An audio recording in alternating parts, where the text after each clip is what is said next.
Dan, why don't you do food heists anymore? Because I am lazy.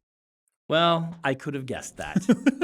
Well, I do have one for you today. I've specifically requested it, so. This one comes with a delightful photograph. This was sent to us by one of our alert listeners. Mm-hmm.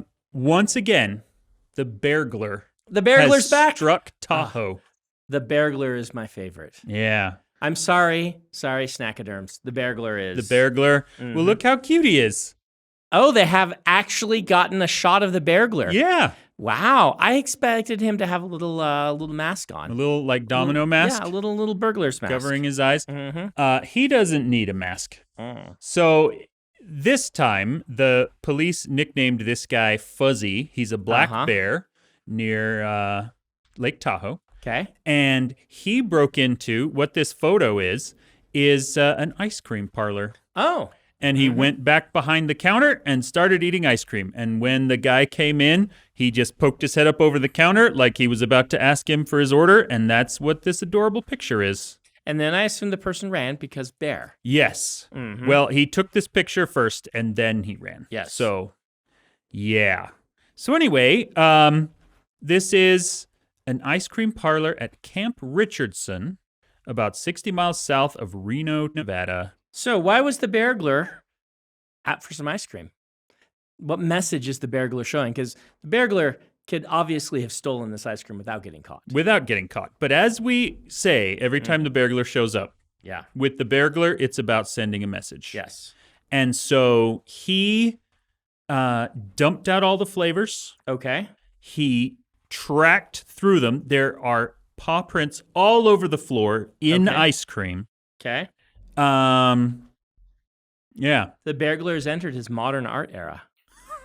Right? Well, and it says in the article, the deputies startled the bear, which stopped eating but could not find the exit.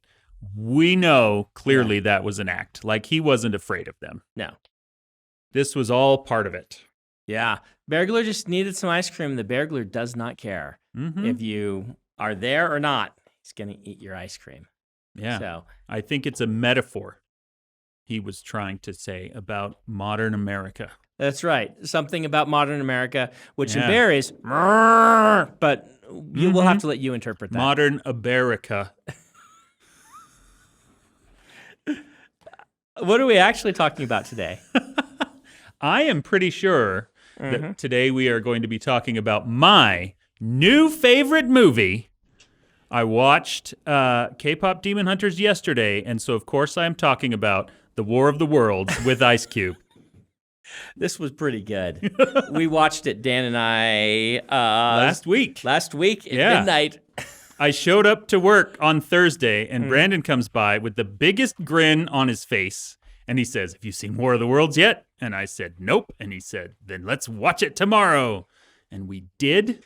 And instead of talking about K-Pop Demon Hunters or Superman, both of which we have now seen, yes, we will get to those. So prepare yourself. Watch K-Pop Demon Hunters and Superman if you care about spoilers. This week, we are talking about War of the Worlds. War of the Worlds. Definitely pause this episode and go watch War of the Worlds on Amazon Prime with Ice Cube because it's phenomenal.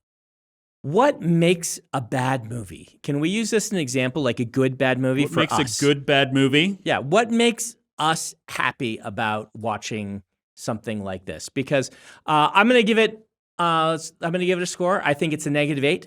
A -8? Yeah, it's not quite hitting the greatness of -10s. Okay. And I'll say later why. Give us a -10 so we can calibrate our scales. The -10s are the ones, for me, you would expect. +1 you wouldn't expect. So the -10s are Troll 2, The Room, and Cats. Cats is a -10 for me. Okay. I am happy putting War of the Worlds at a -8. Yeah. I might push it higher than that. I told you night of that I think it landed for me even better than Troll 2. Yeah. And so for me, like this scale, like the -3 to 3 are the movies that aren't any fun. And I can start to enjoy -4s and 4s and -5s and 5s. But the sweet spot is, of course, -7 and below, or 7 and above. Yeah. Where I'm really enjoying myself. And if I were going to talk about so we watched Yo-Yo Girl Cop. Yes. Where One is of my Yo-Yo all-time favorites. Girl Cop for you? Boy, Yo-Yo Girl Cop is such a great movie. But I have always said that it is the official Dan Wells coolest movie ever. Right. But not necessarily a great one. Yeah, because it's a weird one because there's another scale. It's like the Equilibrium scale, where Equilibrium, the movie, is like a 10 out of 10 for being what it is, but it's neither a good 10 nor a terrible 10. It is simultaneously both. Yeah. And I would say Yo-Yo Girl Cop simultaneously a -7 and a 7. I think that's fair. Right? The scenes that it's just kind of cool are 7s. And the scenes like that opener with the sandwich are -7s. They're filmed so weirdly and poorly. Yeah. That and so there's these certain movies that it's a very uneven movie. Yes. Right? Mm-hmm. Like some of these really great ones, War of the Worlds, I was captivated the entire time. I literally needed to use the bathroom for most of that movie, and I just couldn't leave my seat because I knew I would miss something amazing. Yo-Yo Girl Cop, while it has incredible highs, it also just kind of is boring a lot of the time. Yeah. Yeah, it could be like a 6, -6, right? Mm-hmm. Definitely watchable, definitely enjoyable, but this was better. Yeah. And when I tell you, dear listeners, that War of the Worlds is somehow impossibly better than a movie in which an actual cop fights gangsters with a yo-yo wearing a schoolgirl outfit, you have to understand the gravity of that sentence. We haven't had one of these since Cats for me. Yeah. All the other ones that are bad movies have not landed nearly as well as this one did. And for me, the best thing about it was Ice Cube's performance. This is the -10 that's in the -8 film. Was Ice Cube performance. And let me point out that I have no problem with Ice Cube as an actor in general. Ice Cube is a great actor. The Barbershop movies are really good movies. Barbershop are really good. The Friday movies are really good. He is the police chief in both of the Jump Street movies, which I adore. And he's really good. He's great. He's in Three Kings. He does all kinds of things. He's very good. Yes. But in this movie, he's terrible. Yeah. In the most wonderful way. And I think if you haven't watched the movie, well, shame on you. It's delightful. But you probably have heard that it's one of these COVID-style, let's see if we can get everyone to film in front of their own camera and we'll pretend they're computer screens and we'll splice it all together movies. Yeah. With stock footage and some occasional special effects that we have taken stock footage and that we have added into so that it looks like there's actually a War of the Worlds going on. Yeah, and it's the editors, pretty much everyone on this movie did a phenomenal job except for Ice Cube and the writers. Yes, and that's why it's not a -10 for me, is because the editing is actually really good. And in some ways, that's a good thing because it is really watchable. There's always something happening. It's always moving. You are never bored, and it almost feels like a movie all the time. It almost feels like a real movie. Like if you stop paying attention. They should put that on the poster. If you stop paying attention, you think you're watching a real movie. Because the editing is like, look. Because it looks like one. Yeah. They did a good job of taking all these different actors, and the actors all did a wonderful job. And then just kind of splicing their footage together. The entire movie takes place over computer. Yeah. Their Zoom calls, their FaceTime calls. Drone shots. So many drone shots. Yeah, there's a drop-down menu where he can click Commandeer Drone. Yes. And he clicks it like 17 times over the course of the movie. They get so much. Like the person who designed the UI for them on this. Yeah. Yeah. And like you said, no matter how good the other actors are. Yeah. And they're very good. Ava Longoria is in this. Two actors that play Ice Cube's kids who I am not familiar with. They hit it out of the park. Yep. They are acting circles around him, and yet you are so excited every time he comes on screen because he is so much more watchable Yes. in his bad performance. And it's, we can't blame the guy too much. Like, I remember watching an interview with Ian McKellen where he kind of broke down in tears about how the Hobbit movies, he didn't get to see the other actors and he was acting green screen and how it was just so hard for him. Yeah. I would not want to try to act against a computer screen or my own camera and not have any director really, or you just have a script and you're doing the best. And boy, it just does not work for him. So much of the movie, like a lot of the time he has dialogue. Yeah. A lot of the time he's just clicking stuff. Yep. But I would say a solid half of the time he's on screen is just like somebody made a video catalog of Ice Cube doing specific emotions and facial expressions, and then they just put them into their movie. It's like he doesn't know what's actually happening on screen. At one point, his daughter, he thinks, has died. And his response is like, oh, no. And it's so bad. Like, I do not have access to the script. I was not there when he was being directed. Yeah. But I am pretty sure that a director on the phone said, okay, now act surprised. Okay, now act a little more surprised and kind of worried.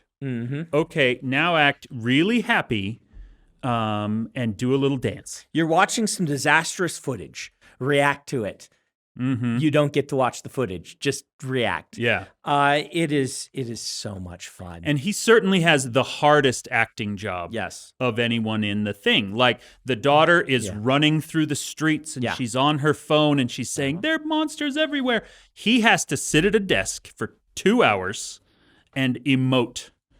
It is so much fun to watch. Now, you mentioned the other standout for this, which is the writing. The writing is so delightful. Let's go down a list of our favorite moments. My absolute favorite moment in the whole thing is where his daughter hasn't actually died, but she's got a giant spike through the leg, right? Because War of the World's tripod monster thing has gotten her, and he's gotten her to safety. He looks away for a while. And he looks back, and she's pulled the spike out, and there is just blood everywhere. Like, it's gone from, oh, this is a little wound that hurts, to,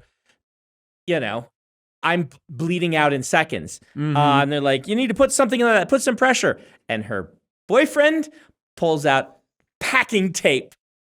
Her boyfriend is an Amazon delivery driver. And Amazon gets more hero moments than any other character in this movie. It's so wonderful because he's like, I got it.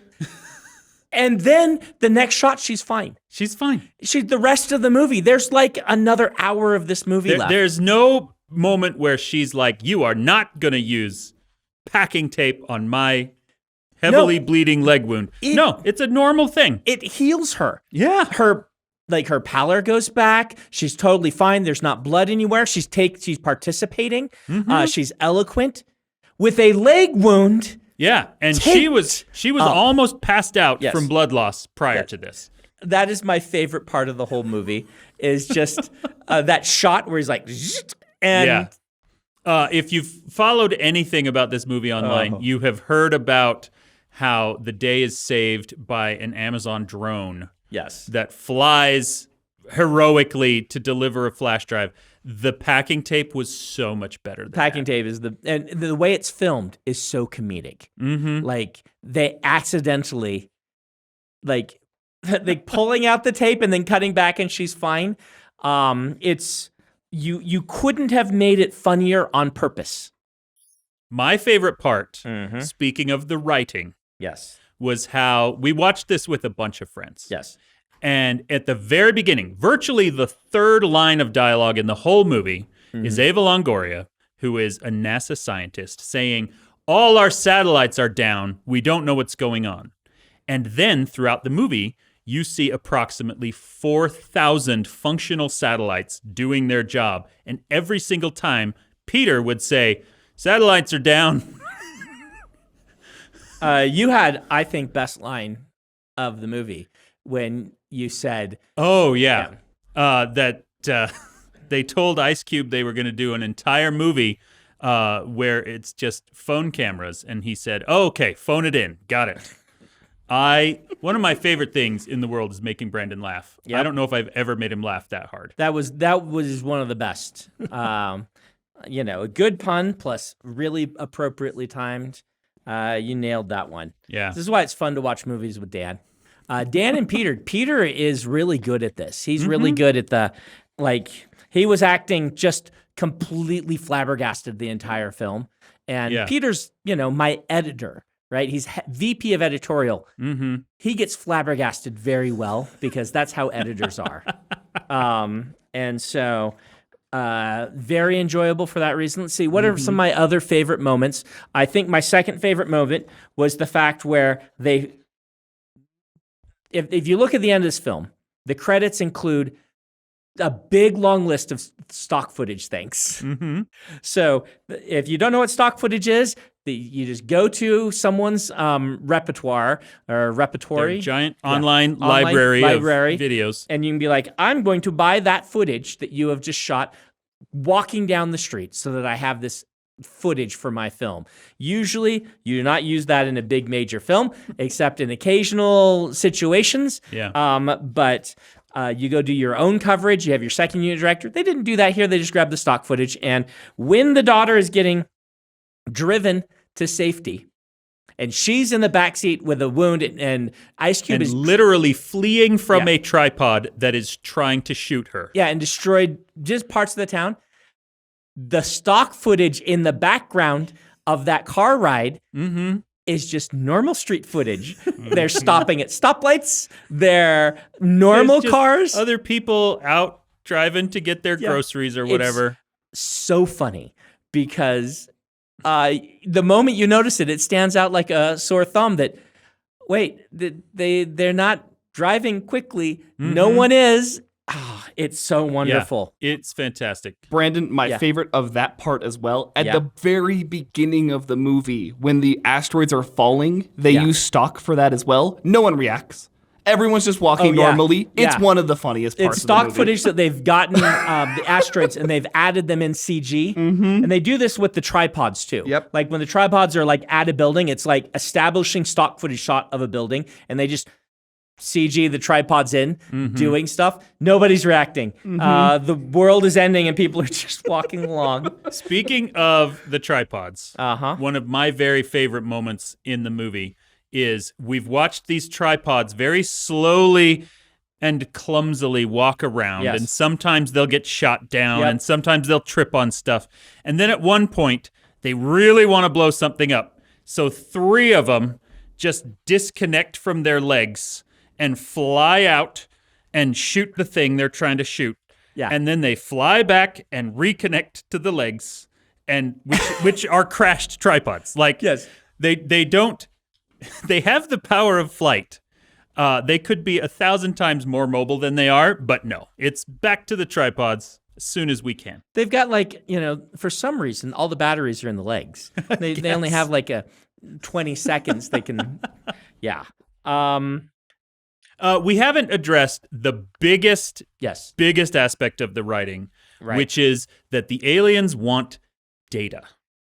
And it said this in, I remember seeing the ads on Reddit and on Amazon and stuff that are like, they're here for the most valuable resource we have, data. And I thought, are the tripods going to try to sell us timeshares? Like, what are they going to do with our data?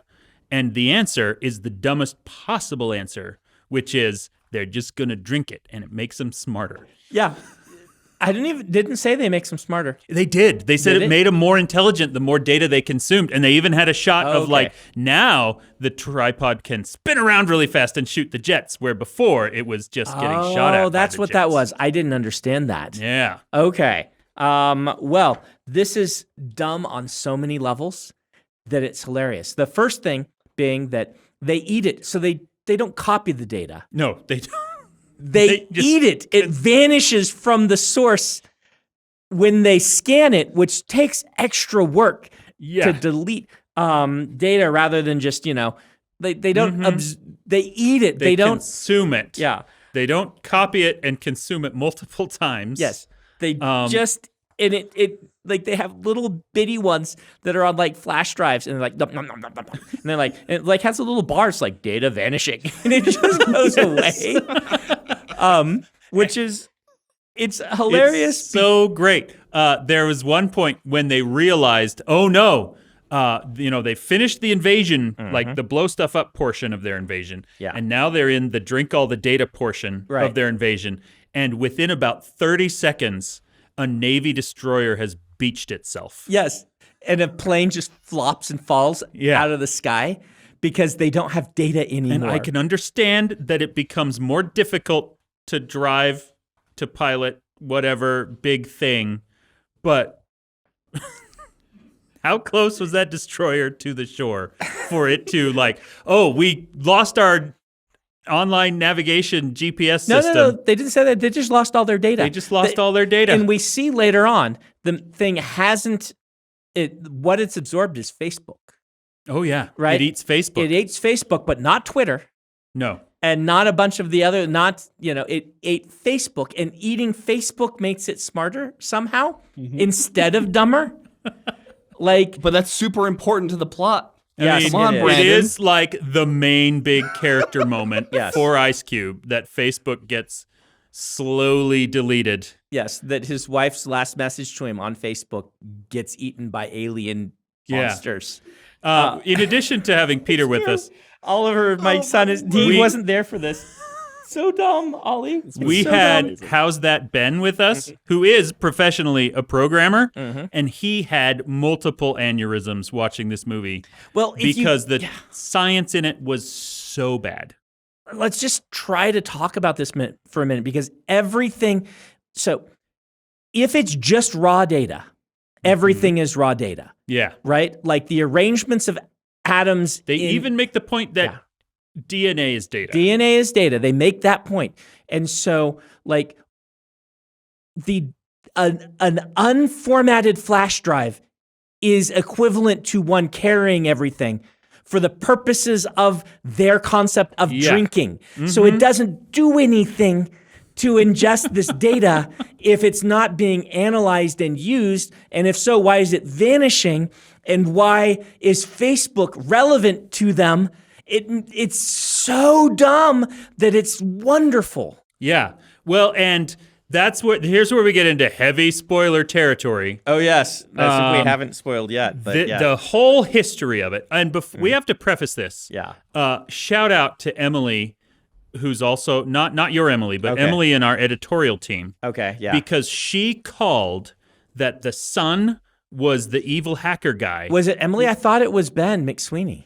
I think it was Emily. A full half hour before that reveal was relevant, she's like, son's the hacker. Yeah.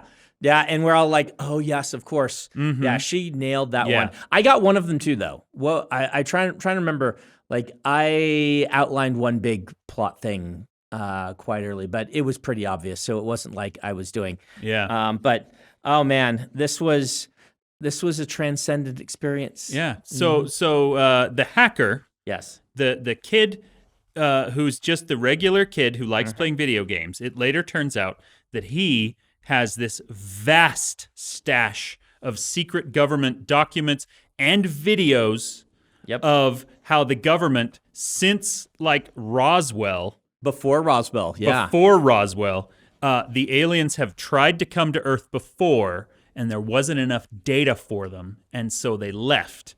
But the government secretly knew that if we ever had enough data, they would come back.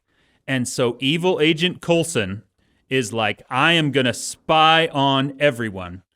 And they say, no, that's too big of a data collection program. It'll bring the aliens back. And he's like, I'm going to do it anyway. And he does, and the aliens come back. Oh, it should also be mentioned that the son, the father, the entire movie is trying to find him. That is one of the biggest. Not the actual son. The dad, hacker Ice Cube. The hacker. Ice Cube's trying to find the hacker. And it turns out the way to find him is to just reverse engineer the voice modulator that he uses, which takes 10 seconds. And he's like, oh, it's my son. Yep. That's not the first thing you did? The whole first opening thing of the movie is we need to find the secret hacker called the Disruptor. And then halfway through the movie, he's like, oh, that same drop-down menu that says Commandeer Drone also says Decode Voice. And he clicks it, and it decodes the kid's voice. And he's like, what? That's my son. Why did they not do that before?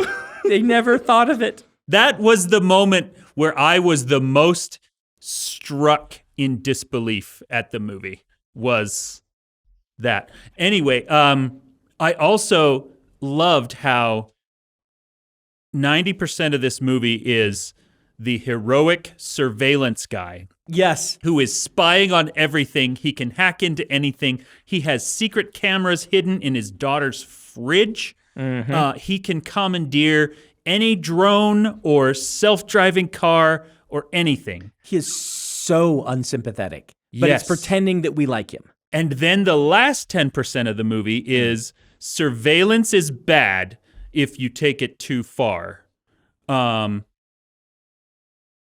But this guy so far hasn't taken it too. Everything Ice Cube has done is fine. Turns when he finds out they didn't tell him about the... But then evil Agent Coulson's Goliath program is somehow more invasive of our privacy, even though it is never depicted on screen, so we don't know how. Yeah, and Ice Cube's able to hack everyone's fridges and watch them and tell what they're eating, and that's fine. He's cool with that. Yeah. It's a little bit like sometimes you'll get a video game or a movie that's like, you guys should spend some time outside too. Outside is great. That they tack on as a message on their video game meant to take 100 hours of your time playing. It really felt like that. Oh yeah, collecting all this data on people's bad. We better. The introduction to the daughter's character is that he tasks a satellite to figure out where she is, and then he gets a street camera to see her go into a cafe. And then he hacks the camera inside the cafe and their cash register to find out what she just bought. And then he calls her phone and says, you shouldn't be eating that. It's bad for the baby because she's pregnant. And she, quite rightly, flips out on him. Yep. But he's our good guy. This is our good guy. Yep. He has no redeeming qualities. And the message of the film is, if he hadn't been doing all of this, we would have had all our data sucked away, and that would cause all our cars to flip over, all our planes to fall out of the sky, and us to revert to the Stone Age. They actually talk about us reverting to the Stone Age because they've eaten all of our data. We have no data left. Yeah. But but they don't save the world. Dan, you want to talk about things that take you out of the world? My favorite plot point is that Amazon is the true hero of the entire film. Is the true hero. Yeah. We started keeping count of every time Amazon was mentioned or depicted, and we gave up halfway through. Yeah.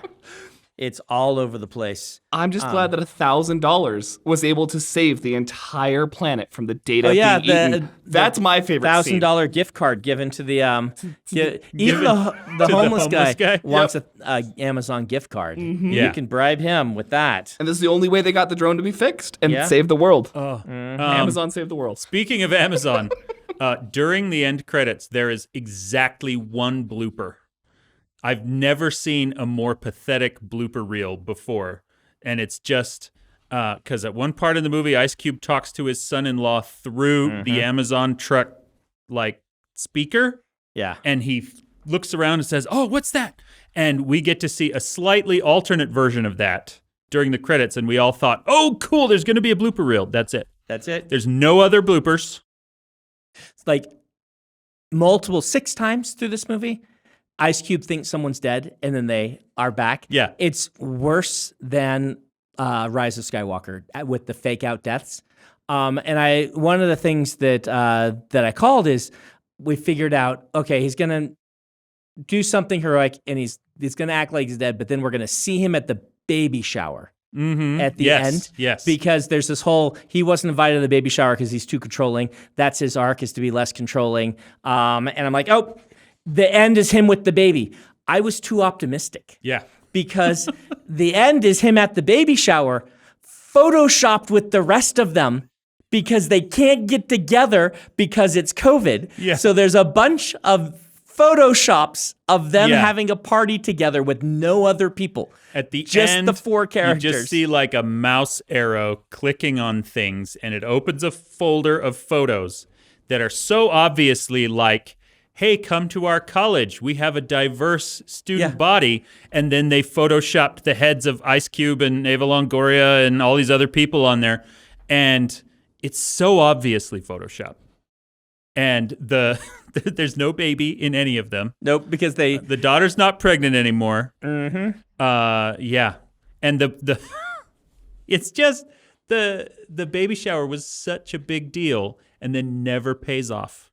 Oh, it pays off right there wonderfully. And this movie found new ways to be bad repeatedly through its writing. And so, high recommendation. -8's pretty high recommendation. Oh, yeah. You'd agree with that I want score? everyone to go watch this movie. All I right. want it to become the most successful movie of Ice Cube's career. It's phenomenal. Ben, Superman next week.